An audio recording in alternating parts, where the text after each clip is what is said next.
Feliz Día de las Madres, a las que están presentes, a las que se quedaron flojeando. No, para que no diga eso, pues que está atrás. No, a todas, feliz día. Reconocemos su devoción, su amor y en algunos casos su obsesión por sus hijos. No es tan sano eso, pero en Cristo el Señor nos enseña a ser padres y madres conforme a su corazón. Así que espero que este día sean regaloneadas. Pero algo aprendimos en la escuela, ¿no? Que los lenguajes del amor no son los regalos. Así que no se ofenda si no hay regalos, ¿no? Amén, dice el hombre. Bueno, vamos a ir a la palabra del Señor. La palabra de esta mañana. Quiero retomar lo que dejamos la semana pasada. Estamos hablando, ¿cierto?, del reino que nos transforma. Estamos hablando de que hay un poder que actúa en cada creyente y que ese poder que nos transforma actúa aun cuando nosotros no lo percibimos. Actúa aun cuando nosotros no somos conscientes de ello. Y los apóstoles tenían muy claro, porque nosotros, los seres humanos, confiamos mucho en lo que vemos. Bueno, fue una de las cosas que se habló también en la escuela, el poder ver. Pero qué confiados somos cuando tenemos una prescripción médica, una receta que nos dice tómese esto cada 8 horas. Y nosotros lo tomamos. 5 días, 6 días, 4 días, ¿cierto? Según el criterio del médico. Y confiamos que eso nos va a hacer bien. Pero cuando usted se toma la pastilla, usted nos está diciendo, ¿la pastilla habrá ido donde tiene que ir? ¿Estará yendo donde tiene que ir? Usted no, ya la ingiere y usted pierde el control. Usted simplemente hace la acción de tomarse la pastilla. Tampoco en el momento de tomarse la pastilla usted siente el alivio inmediato. Pasan días. Es más, muchas veces los doctores dicen, pero si se siente bien, continúe con el tratamiento. No pare. Son 7 días. Si se siente bien al tercer día, siga. Entonces hay algo cierto que está sucediendo en el organismo que nosotros no lo percibimos, pero tiene evidencia, mejoría. Hay algunos medicamentos que son más inmediatos, actúan rápidamente, pero la evidencia es que tú te comienzas a sentir bien, pero no eres tan consciente de cuando eso sucede hasta que te acuerdas. ¿Te acuerdas? Por ejemplo, le voy a tomar un ejemplo que me pasó a mí. Yo tuve un desgarro del supraespinoso, una rotura el año pasado. Entonces, esa lesión a mí no me dejó o no me dejaba tener cierto movimiento, cierto rango de movimiento en el hombro y del codo. Era un dolor súper agudo. Entonces ya por costumbre yo sabía que no podía, por ejemplo, cerrar la puerta del auto fuerte era una tortura, no podía hacerlo, tenía que hacerlo con la mano izquierda. Y me acostumbré a tener un rango de movimiento corto, limitado. hasta que ahora me acuerdo que puedo hacerlo. Entonces también nos acostumbramos, ¿cierto? Según la costumbre de que esto no lo podía hacer, pero hasta que somos conscientes. Y eso tiene que ver, o esto responde a lo que hemos estado hablando, que somos conscientes en algún momento de cuando el poder de Dios actúa en nosotros, es que comenzamos a ver, ¿cierto?, estas transformaciones en nosotros. Y quizás lo hemos dicho, en la escuela se habló de que esto es algo inherente a la vida de Dios. Es normal.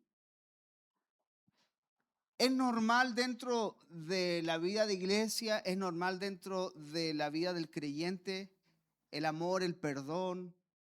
Es lo normal. La anomalía, lo anómalo es cuando no hay perdón. Es cuando no hay restauración. Es cuando no hay transformación. Esas son las anomalías que hay. Entonces, cuando nosotros nos vemos enfrentados a situaciones o momentos en el que la ofensa no genera en nosotros raíces de amargura, la ofensa no genera en nosotros un menoscabo, sino que rápidamente y de manera innata, tú no sientes la herida profunda, porque tú dices, ya no actúo como actuaba antes. Hoy día veo algo diferente, pero que no es el comportamiento nuestro que mejoró, sino que es algo inherente a la vida de Cristo, que el Espíritu Santo nos transforma al grado de que ya no somos ofendibles. No nos quedamos con la ofensa, no nos queremos vengar de la gente. Y ese poder que actúa en nosotros es el poder en el que debemos descansar. Descansar. No lo tenía aquí en mente, pero sí me recuerdo en Hechos 20.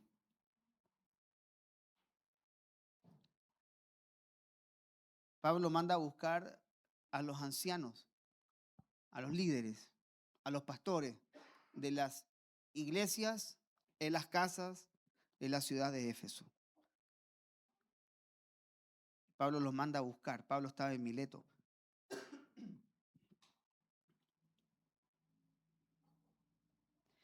Quiero leer Hechos 20 del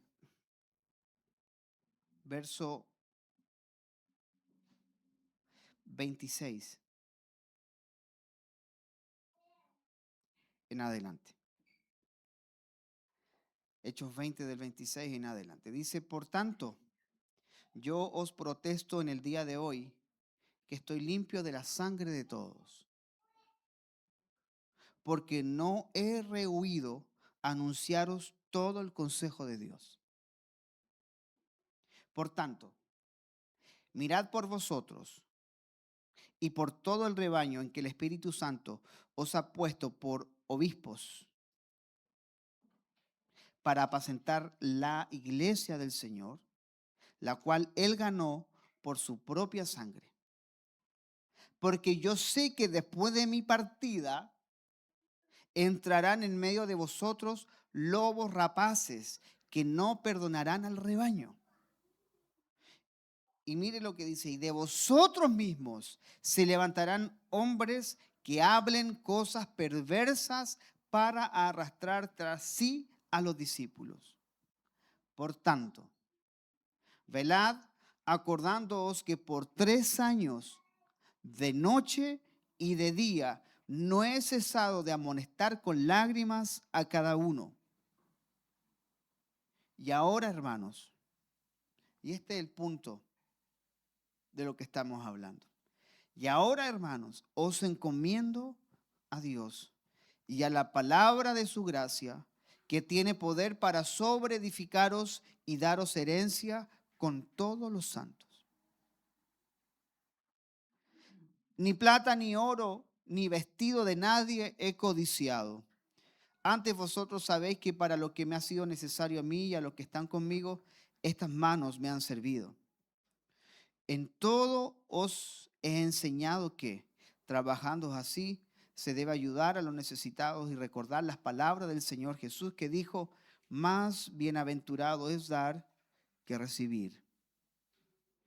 Cuando hubo dicho estas cosas, se puso de rodillas y oró con todos ellos. Entonces hubo gran llanto de todos y echándose al cuello de Pablo, le besaban, doliéndose de gran manera por la palabra que dijo de que no verían más su rostro, y le acompañaron al barco. Esta fue una despedida. Y fuera de lo emotivo de la despedida, yo quiero poner énfasis en algo. El verso 32, Pablo dice, los encomiendo a Dios y a la palabra de su gracia, que tiene poder para sobreedificaros y daros herencia con todos los santificados.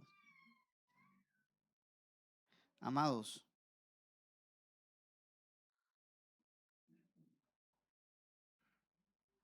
creo que no hemos sido conscientes de lo que Dios ha depositado en cada uno de nosotros.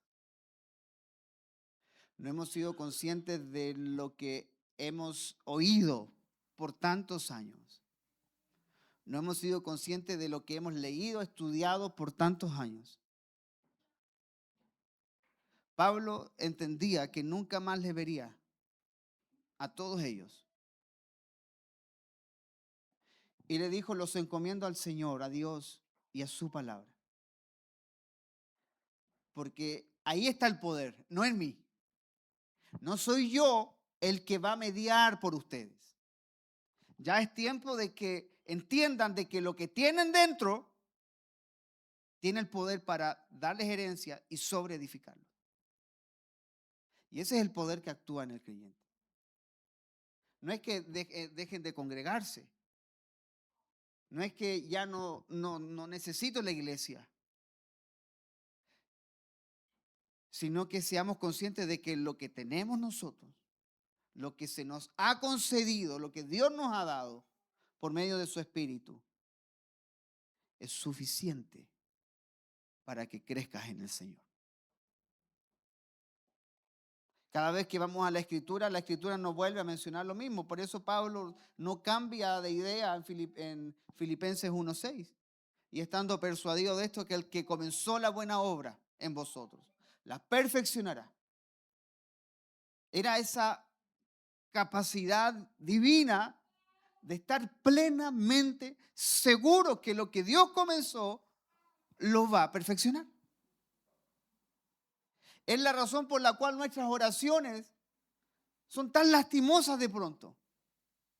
En vez de orar con la convicción, primero de que Dios nos oye, de que oramos en el nombre de Jesús. ¿Se acuerda cuando hablamos del sermón del monte?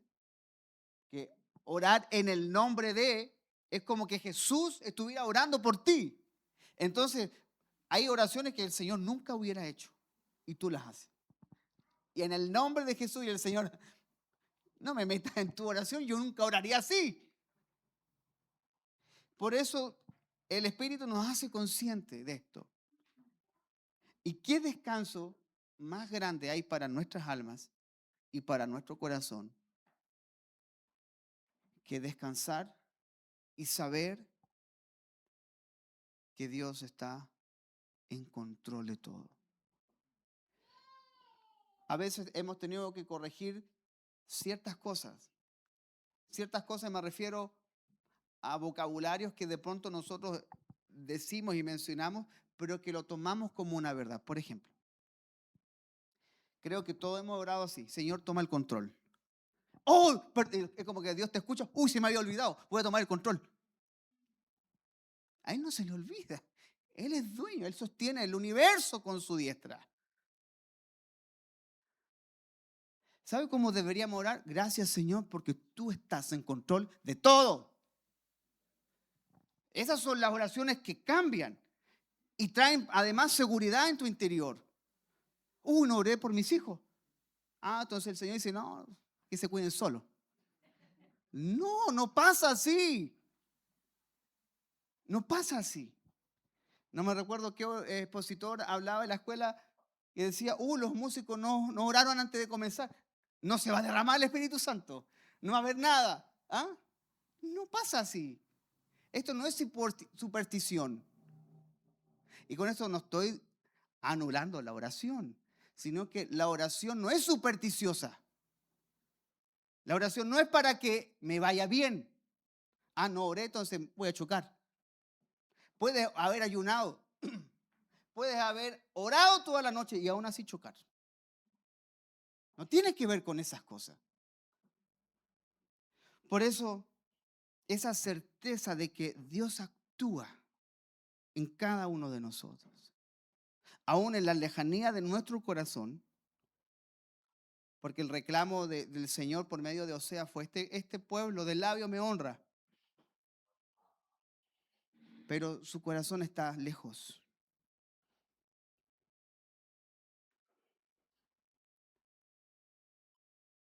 Nuestro corazón muchas veces está lejos, pero aún así, aún en nuestra lejanía, Dios obra en nuestro corazón. Sin duda no es una libertad para alejarnos, para que nuestro corazón se aleje. Pero debemos entender de que Dios está actuando. Dios está actuando. Así que Pablo oraba, y lo mencionamos la semana pasada, también oraba así, que seamos llenos del conocimiento de su voluntad en toda sabiduría e inteligencia espiritual. En otras palabras, Pablo oraba por esto y la misma respuesta la da él, para que el Hijo de Dios camine esta vida como es digno del Señor. Caminar como es digno del Señor no es el resultado de mi esfuerzo, de tratar de hacer lo que a Él le gusta y yo me impongo ciertas leyes para hacerlo, sino que andar como es digno del Señor es el resultado de tener el pleno conocimiento de su voluntad. Dijimos también que hemos banalizado la palabra voluntad y la hemos reducido a que si es voluntad de Dios que me compre una casa, si es voluntad de Dios que me compre un auto, si es voluntad de Dios que me case con esa persona. Mire, primero, si ganas 10 no puedes gastar 12. Es obvio. Dios nos ha dado inteligencia y nos da la capacidad de administrar. Segundo, ¿me tengo que casar o no me tengo que casar con esa persona? Bueno, la Biblia es clara o no es clara. Del yugo desigual. ¿Es clara o no es clara? Entonces, ¿qué queremos? ¿Que un ángel nos diga otra cosa? No puede ser. Entonces, el conocimiento de su voluntad, por un lado, se nos imputa a nosotros de la responsabilidad de poder conocerle. Y por otro lado está el acto sobrenatural, divino y unilateral de Dios que Él alumbra aquello que no estábamos viendo. Por eso Jesús dijo, el que golpea, el que llama, al que golpea se le abre. Yo estoy a la puerta y llamo, ¿no? El que abre la puerta, entraré a Él, dice.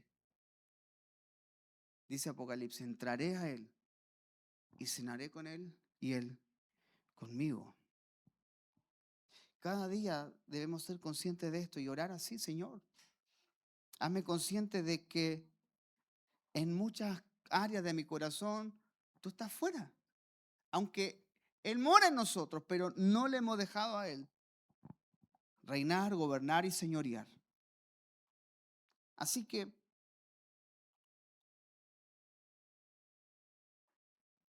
este poder que hemos estado hablando de Efesios 3:20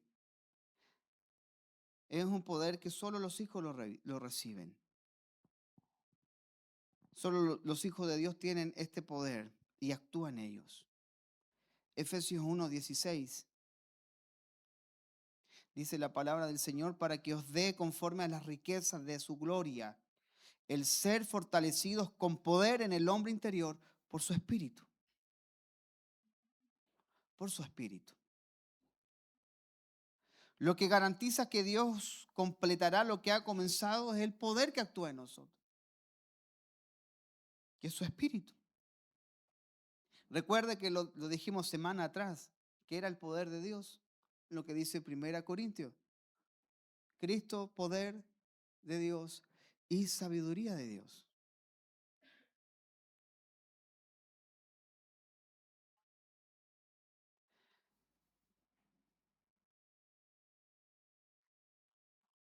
La mayoría de nosotros, todos nosotros, tenemos experiencias diarias. Usted tiene, si trabaja atendiendo público, tiene una persona odiosa que cree que usted es su sirviente, que le tiene que resolver las cosas así. ¿Eh? Resuélvamelo. Son las experiencias diarias. Tiene compañeros de trabajo terribles, jefes. Va manejando tranquilo, usted dice, ya señor, este es mi momento de paz, y el micrero le tira la micro. Entonces tenemos experiencia todos los días. Todos los días estamos siendo influenciados por estas experiencias.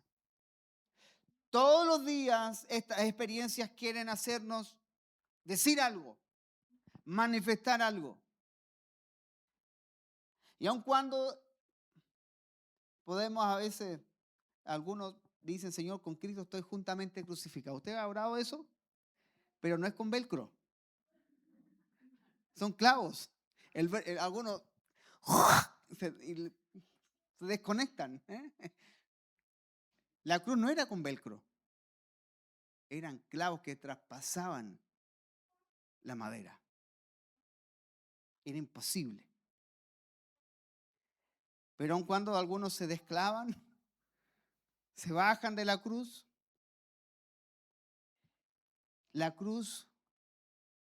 de Cristo, cuando Pablo dice, predicamos a Cristo y a este crucificado. Esta cruz no es voluntaria. ¿A qué me refiero? No te subes tú.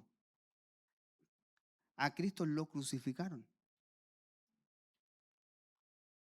Te van a crucificar. ¿Saben quién te está crucificando? Todas las experiencias humanas. Eso es lo que nos mantiene a nosotros crucificados. Algunos ayudan a pasar los clavos. Algunas dicen, mi marido, Señor, me ayuda a pasar los clavos, porque el carácter de este hombre. Pero por eso que este poder que actúa en nosotros, ¿qué provoca en nosotros? Sacarnos de las influencias de las sensaciones. Sacarnos de esa influencia, de ese entorno. Muchos de aquí sé que fumaban y dejaron de fumar. Pero cuando tú entras a un antro, entras a un lugar donde todos fuman y aún así tú no fumas, tú sales de ahí, ¿cómo sales? Pasado a cigarro. El que está haciendo el asado y los que están cerca quedan pasados a humo, aunque no tenga relación directa. Entonces hay influencia, ¿cierto?, de las sensaciones. Hay ambientes, ¿cierto?, que en muchas ocasiones no son tan propicios. Primera de Juan 2, 15 al 17. Primera de Juan 2, 15 al 17. No améis al mundo, ni las cosas que están en el mundo. Si alguno ama al mundo, el amor del Padre no está en él. Porque todo lo que hay en el mundo, los deseos de la carne, los deseos de los ojos, la vanagloria de la vida, no proviene del Padre, sino del mundo. Y el mundo pasa y sus deseos, pero el que hace la voluntad de Dios permanece para siempre. Así que el mundo es algo que influencia. El mundo es un lugar, cierto, que no es el planeta, sino que el mundo es el sistema completo en el que toda la gente no nacida de nuevo opera. Pero el peligro de eso es que los hijos de Dios también pueden ser gobernados por este sistema. Por eso la advertencia del apóstol Juan es: no améis al mundo ni las cosas que están en el mundo. Y luego añade: porque todo lo que hay en el mundo, los deseos de la carne, los deseos de los ojos y la vanagloria de la vida. El planeta tiene dos órdenes, dos gobiernos. Por un lado el mundo y por otro lado el reino de Dios, que se expresa por medio del pueblo, el cual somos nosotros. Por eso el mundo como sistema afecta todo lo que sensorialmente, si lo podemos llamar así, puede ser afectado por medio de todas las cosas que en el mundo acontecen y de acuerdo a sus principios. Por eso la Biblia enseña que el creyente, el Hijo de Dios, en virtud de lo que ha sucedido en él, lo que ha sucedido en nosotros, a causa de la muerte, de la sepultura, de la resurrección y de la glorificación de nosotros con Cristo. ¿Qué es lo que debe hacer ahora este creyente? De vestirse y dejar de lado todo lo viejo. Porque el viejo hombre que menciona la Escritura no tiene que ver con las cosas viejas que hacíamos. El nuevo hombre no es el nuevo hombre, lo nuevo que yo hago. El viejo hombre es el estado en el que nos encontrábamos. ¿Por qué? Porque nosotros no somos pecadores porque pecamos, sino que por cuanto somos pecadores, pecamos. Lo repito, no somos pecadores porque pecamos, sino que por cuanto somos pecadores, es porque pecamos. Es la condición, el estado y la naturaleza. El viejo hombre era enemigo de Dios. Si era un súper pecador o muy poco pecador, no altera lo que dice la palabra, que estábamos todos muertos en delitos y pecados. No importa si el tipo fue un asesino en serie, no importa si fue Adolf Hitler, no importa si el tipo hizo obras de beneficencia. Por esa razón es que podemos venir al Señor y dejar todo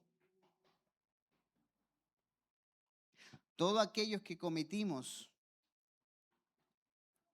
Pero ¿sabe lo que muchas veces pasa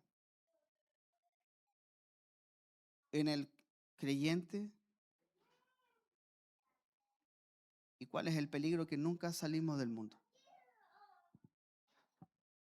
Y cuando hablo del mundo no estoy hablando de los excesos. La iglesia evangélica por años ha hecho énfasis en que el mundo son solamente las cosas groseras, las cosas inmorales. Pero el mundo es todo aquello que nos influencia que no sea el reino de Dios.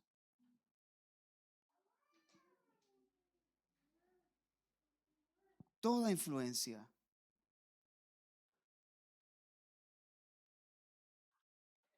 Podemos hilar muy fino en esto, pero no quiero caer en en ese hilar tan fino porque perdería mucho tiempo. Pero hay muchas cosas por las cuales somos influenciados en el mundo. Demasiadas cosas. Y esas influencias entran a la iglesia por medio de quién? De los creyentes. Por medio de nosotros.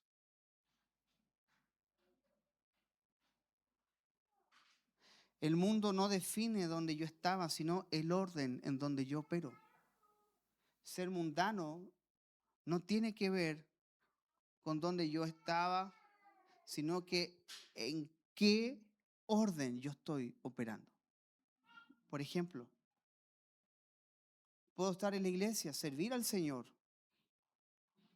pero con un deseo férreo y de perseguir, ¿cierto?, todo lo que hoy día el mundo está siguiendo. Puedo poner por sobre todos mis deseos el anhelo de cualquier título, casa propia y todo lo que el mundo te dice que es el ideal para conseguir. Mire, ¿sabes cómo entró el mundo a la iglesia? De esta manera. Desde mi generación, y creo que hacia atrás, puede ser bueno o malo, como, depende de cómo usted lo vea. Pero generalmente los matrimonios cristianos eran jóvenes. Antes de los 25, antes de los 30, ya la familia estaba constituida. Entonces el mundo hoy día enseña de que primero tú cuando te recibes tienes que alcanzar todos tus sueños primero. Viaja, después ten hijos. Viaja, después te casas. Y eso entró en la iglesia. Y hoy día vemos, a lo mejor me van a ver otras BMF, pero lo siento. Hay un anime de casi 40 años. En mis tiempos a los 23 te sacaban de los redes jóvenes. Perdón, BMF, con un anime de sobre 30. Pero lo que antes eran hombres, hoy día son jóvenes. ¿Por qué? Porque afuera es así.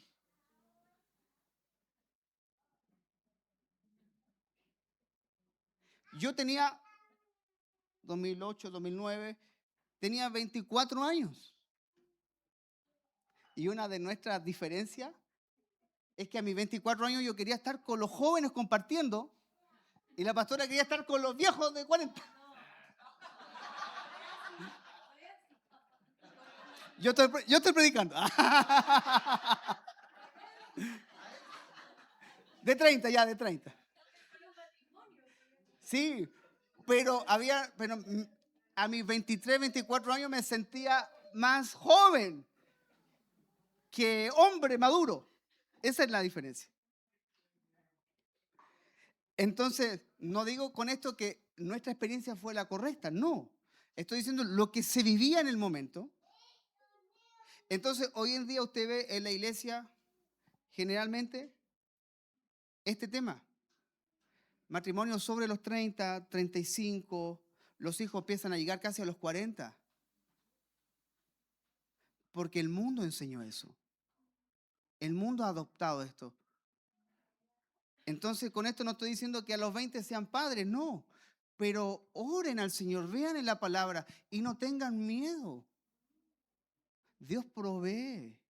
Dios da también para cumplir tus anhelos. Si tú quieres viajar, Dios puede proveer para eso en algún momento, pero ¿por qué hemos adoptado, como dices Juan, los deseos de los ojos, la vanagloria de la vida? Estas cosas que han entrado muy sutilmente y han permeado la iglesia y nosotros no nos hemos dado cuenta y hemos abrazado aquello.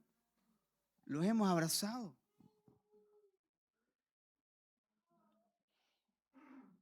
Por eso que mundo es el orden en el que opero. Y vuelvo al punto, podemos estar en la iglesia, pero operando interiormente como el mundo opera. No tienes que estar allá de jarana, emborrachándote, drogándote, engañando. No, eso no es. Por supuesto que es mundo, pero el mundo no lo define eso. Es el orden en que se opera. Entonces muchos de nosotros somos mundanos en nuestra forma de actuar. Y no estoy hablando de la inmoralidad y esas cosas, sino que qué es lo que nos gobierna a nosotros. Y por eso que el poder que actúa en nosotros nos libra de esto. Nos libra de esta potestad, de este poder que el mundo ejerce sobre toda la gente que está allá. ¿Sabe? Ayer venía escuchando en la radio, voy a hacer un paréntesis. Estaba escuchando la Bio Bio en la ruta 68 de vuelta de la escuela. Y estaba una periodista entrevistando a una psicóloga, que hoy en día hay más de 1 millón de hombres adultos sobre 30 años que todavía viven con los padres.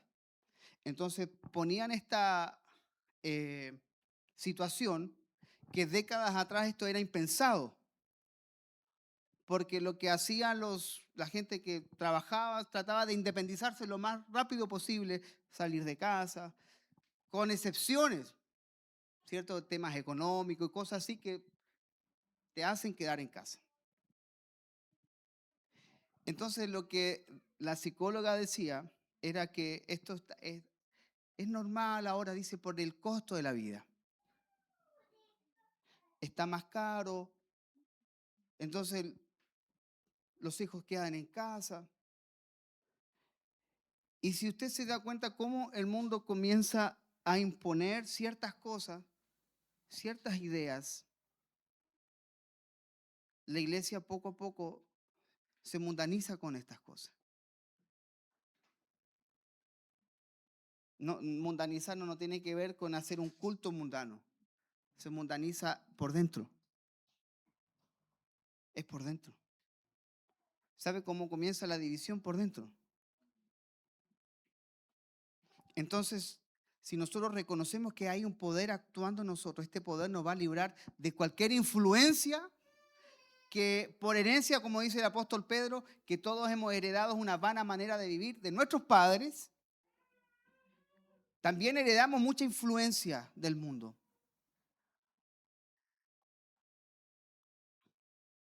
Por eso, mire, hoy día hay mucha gente que llega al Señor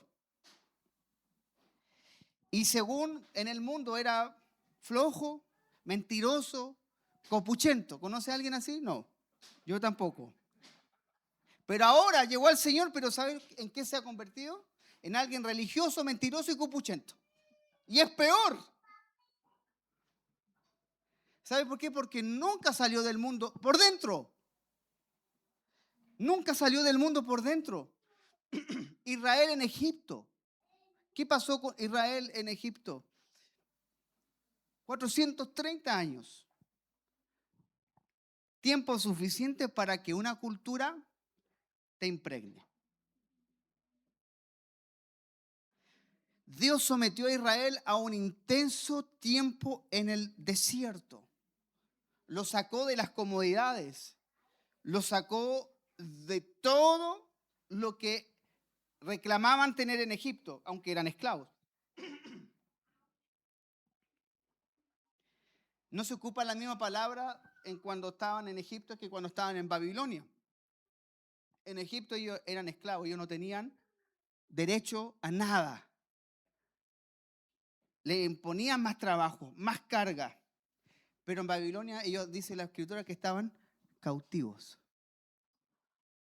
¿Sabe cuál era la diferencia? Que Babilonia los dejó hacer cualquier cosa. Ellos, si se querían enriquecer, que lo hicieran, pero todo basado en las leyes en Babilonia.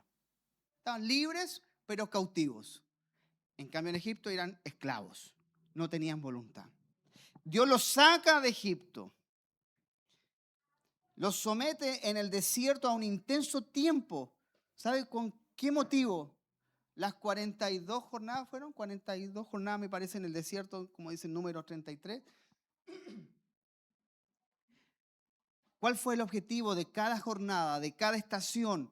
Sacar Egipto dentro de ellos. Ellos no podían ir rápido a la tierra prometida. ¿Por qué? Porque por dentro estaban llenos de Egipto. Todo lo que ellos hacían y cómo ellos pensaban y cómo ellos iban a operar en su vida y cómo iba a ser su andar, era según la cultura egipcia. Así que, simbólicamente, de una manera profética, viendo lo que iba a pasar 1500 años después con Cristo, Dios le cambia el alimento y le da maná por 40 años. ¿Tú quieres estar sano y saludable? ¿Qué tienes que hacer? ¿Tomar un medicamento? Alimentarte.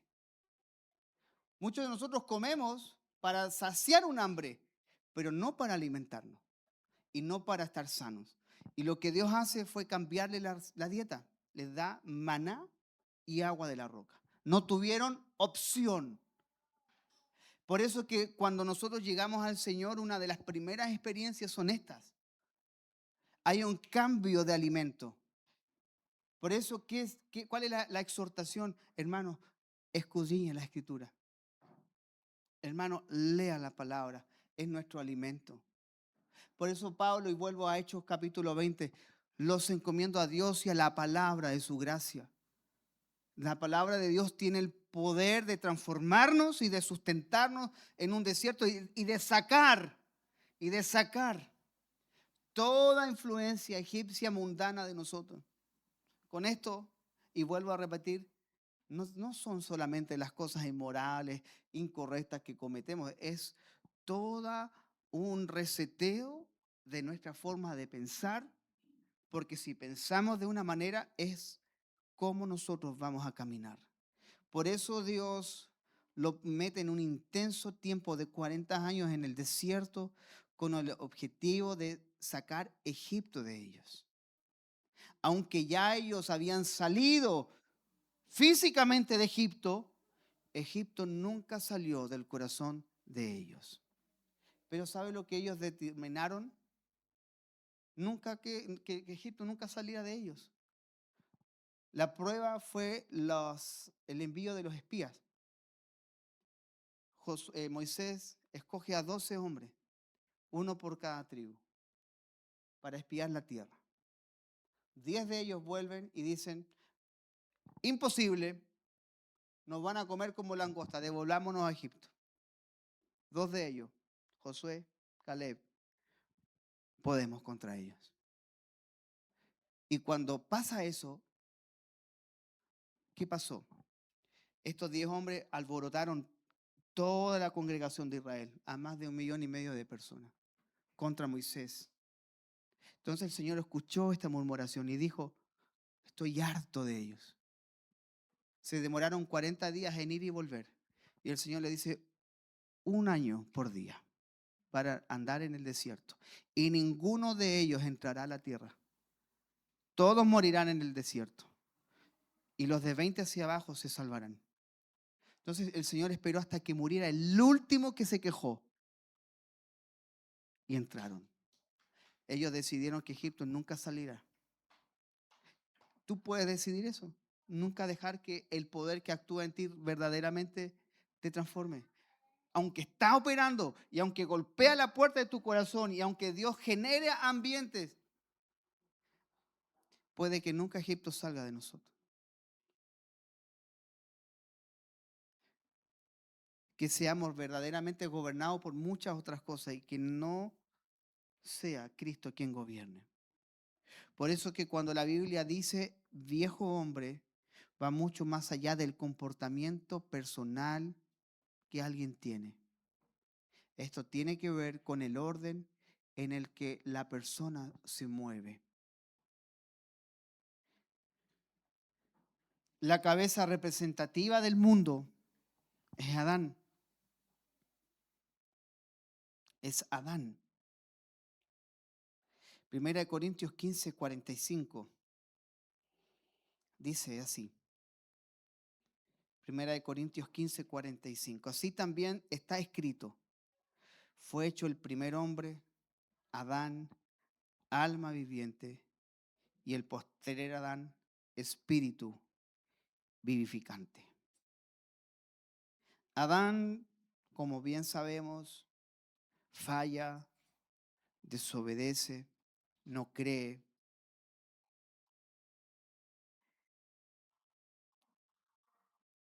Y ese fue el tema de Adán, la incredulidad. La incredulidad generó desobediencia. No creyó que lo que Dios había dicho sería así.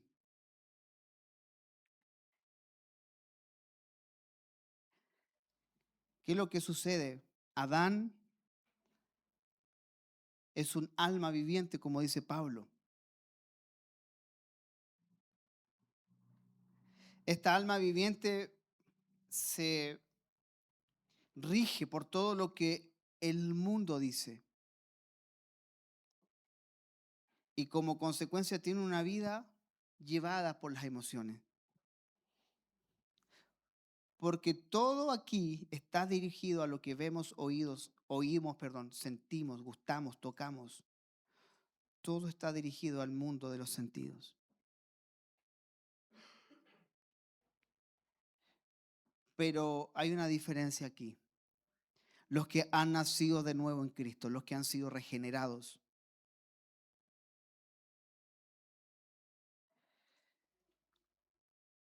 Cuando Pablo dice que el primer hombre, Adán, fue un alma viviente y el postrer Adán, que es Cristo, es un espíritu vivificante, quiere decir que donde Adán falló, Cristo no falló. Donde Adán desobedeció, Cristo obedeció.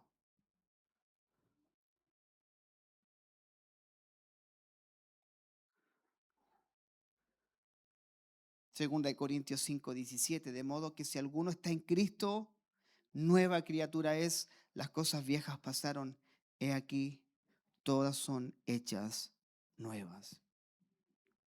Recuerde que usted no está en el viejo hombre, usted no está bajo la línea genealógica del primer Adán, sino que estamos en el postrer Adán. Y usted es parte de la nueva creación. Usted es parte del cuerpo de Cristo, ha sido bautizado en Cristo, es una nueva criatura.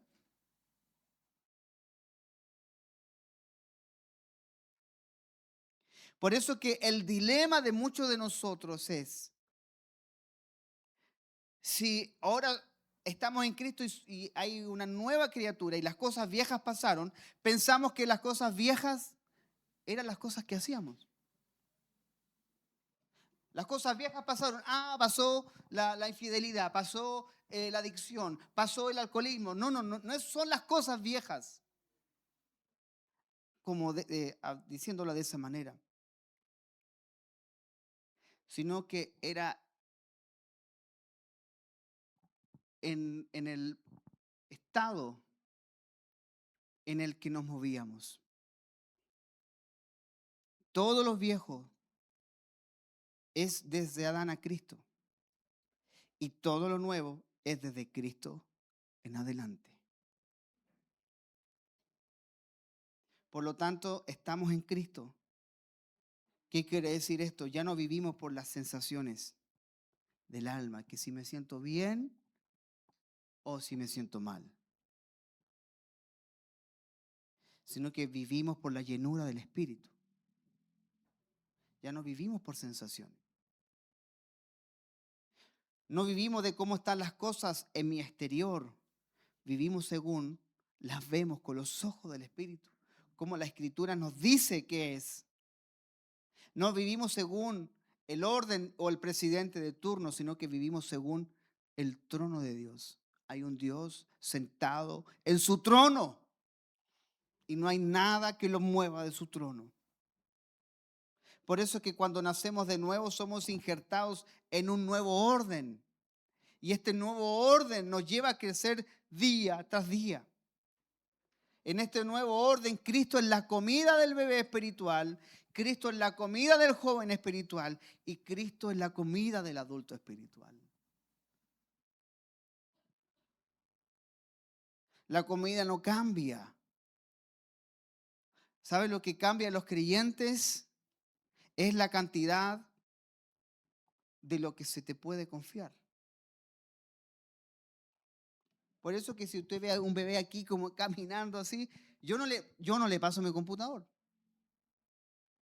¿Usted le pasaría su teléfono? No, no se le puede confiar a un bebé algo valioso. Por eso que la comida no cambia para el creyente, sino que lo que difiere esto es que no puede ser confiable todavía. Por eso hay gente que quiere cosas de adulto cuando todavía no están tomando leche. ¿Y cómo sabemos que están ahí? Por las actitudes. Porque todavía el mundo está siendo desprendido de ellos. Porque es un nuevo orden, pero estamos con la lucha de movernos en el orden en el que siempre nos hemos movido. El poder que actúa poderosamente en nosotros, ¿sabe lo que hará? Quebrantar nuestro orgullo y sacar toda ambición terrenal. Quebranta nuestro ser. Hemos cantado, quebranta mi corazón. Yo creo que nosotros no tomamos el peso de las palabras que decimos. Y cuando Dios actúa poderosamente en mí, quebrantando nuestro yo, nuestro orgullo, sacando las ambiciones terrenales, personales, para Él establecer lo suyo, mire, es allí donde comenzamos a experimentar que hemos pasado de un gobierno a otro.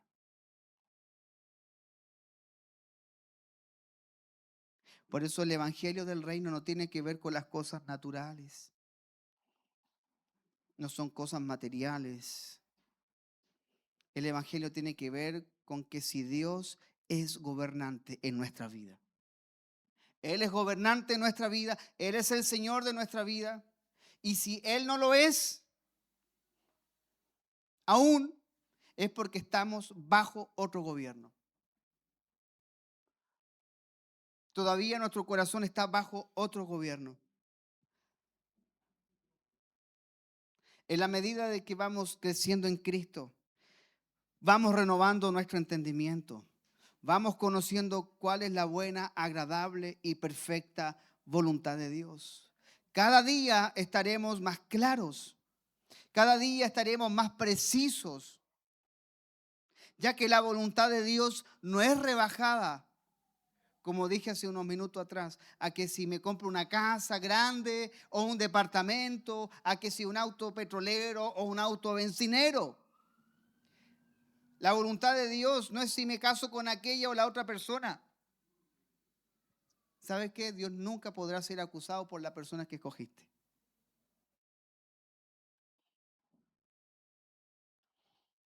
Dios nunca será acusado por, Señor, pero yo no te mandé. Por eso algunos le echan la culpa a Dios de sus elecciones y decisiones.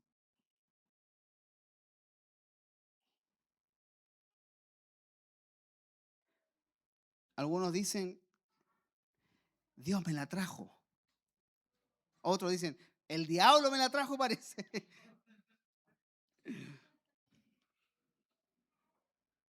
Pero la Biblia no dice que es Dios quien te trae la mujer. Mire, Proverbios 18:22, haciendo un paréntesis. Proverbios 18:22. Dice, el hombre que haya esposa encuentra un tesoro y recibe el favor de Dios. El hombre que la busca. Ahora, por supuesto, la Biblia nos enseña cómo buscar.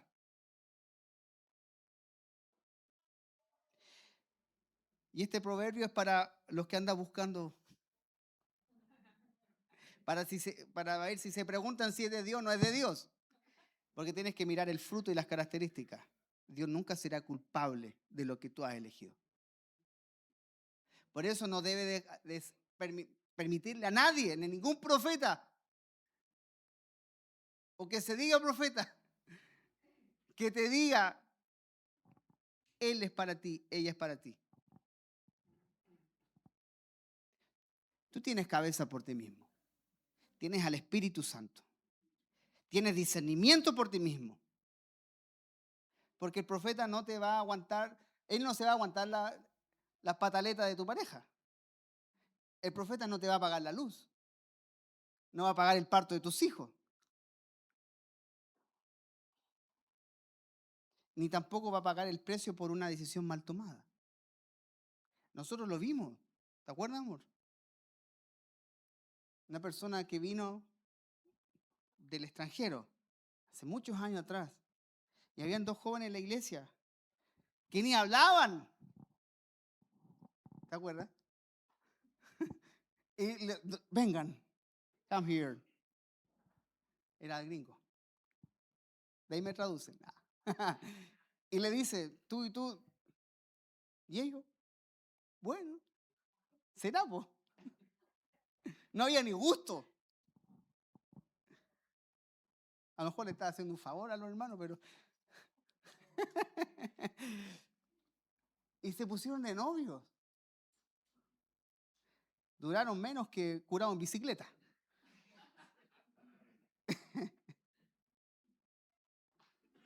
No funciona así. No funciona así.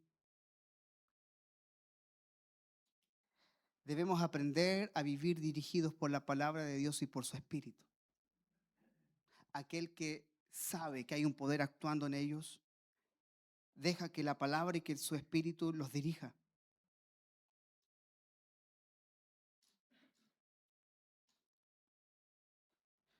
¿Quiere decir esto que Dios no puede usar a alguien para darnos una palabra? Claro que Dios puede usar a una persona. Pero ¿sabe lo que pasa hoy que tanto se habló del nuevo pacto? Es que lo que viene a hablar tú ya lo sabes. Porque ya tienes el Espíritu.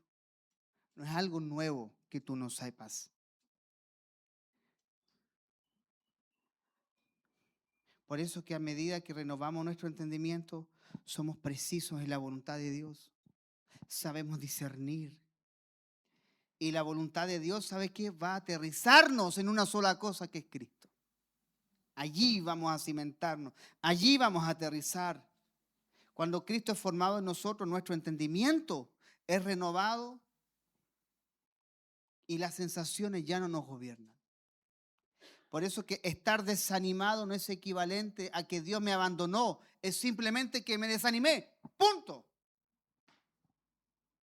Cuando tenías la ilusión y la expectativa de que algo saliera y no sale, no es porque Dios no estaba. Y la sensación no es que, ay, Dios me dejó. No, me desanimé. No tengo ganas hoy día. Pero no es un abandono. Dios no te ha abandonado. No es un espíritu, no es un demonio atacándote. Es que simplemente soy un ser que tiene emociones. Pero en Cristo aprendemos a no vivir por las emociones.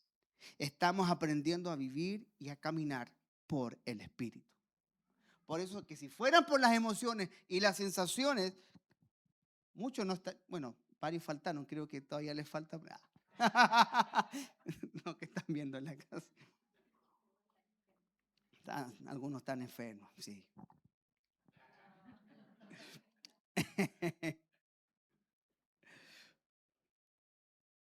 Mire, y si el desánimo no te deja avanzar, no es un demonio.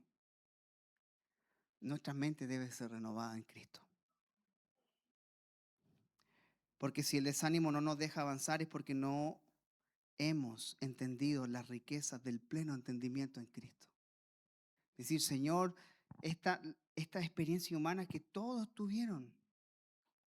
Pablo estando con los pies en el cepo en Roma, en una cárcel, escribiendo cartas, haciendo sus necesidades ahí mismo. ¿Usted cree quiero ir al baño. Sí, te saco los pies del cepo. No, no.